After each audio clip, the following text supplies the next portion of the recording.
Welcome to LG entertainment.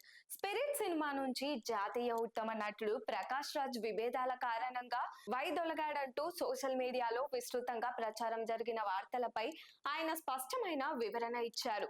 ఈ వార్తల్లో ఏమాత్రం నిజం లేదని, అవన్నీ ఫేక్ న్యూస్ మాత్రమేనని ప్రకాష్ రాజ్ ఖండించారు. అసలు తాను ఇప్పటి వరకు స్పిరిట్ సినిమా షూటింగ్ లో ఒక్క రోజు కూడా పాల్గొనలేదని ఆయన వెల్లడించారు. సందీప్ రెడ్డి వంగ దర్శకత్వంలో తెరకెక్కుతున్న స్పిరిట్ సినిమాకు సంబంధించి దర్శకుడు లేదా నిర్మాతల నుంచి అధికారిక ప్రకటన రాకపోవడంతో ప్రకాష్ రాజ్ ప్రాజెక్ట్ ను వదిలేశారన్న ఊహాగానాలకు బలం చేకూరింది.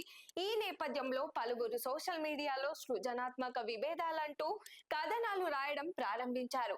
అయితే ఈ ప్రచారాన్ని ప్రకాష్ రాజ్ పూర్తిగా ఖండించారు. తాను సినిమా నుంచి తప్పుకున్నాను అన్న వార్తలు నిజం కావని, షూటింగ్ ప్రారంభం కూడా కాకముందే ఇలాంటి ప్రచారం జరగడం బాధాకరమని ప్రకాష్ రాజ్ పేర్కొన్నారు. ఇలాంటి వార్తలు రాసే ముందు కనీస బాధ్యత గౌరవం పాటించాల్సిన అవసరం ఉందని ఆయన సూచించారు. ఈ మేరకు ఆయన తన ఎక్స్ ఖాతాలో స్పందిస్తూ నిరాధార వార్తలు వ్యాప్తి చేయొద్దని స్పష్టం చేశారు. ఇక ఈ వివాదంపై దర్శకుడు సందీప్ రెడ్డి వంగ కూడా స్పందించి నిజ నిజాలు వెల్లడిస్తారా, ప్రకాష్ రాజ్ ఎప్పటి నుంచో షూటింగ్ లో పాల్గొంటారనే అంశంపై క్లారిటీ ఇస్తారా అన్నది చూడాల్సి ఉంది. ప్రస్తుతం అయితే స్పిరిట్ నుంచి ప్రకాష్ రాజ్ వైదొలిగారన్న ప్రచారం పూర్తిగా అవాస్తవమని ఆయన మాటలతోనే స్పష్టమైంది. మరి దీనిపైన మీ ఒపీనియన్ ఏంటో కామెంట్ చేయండి.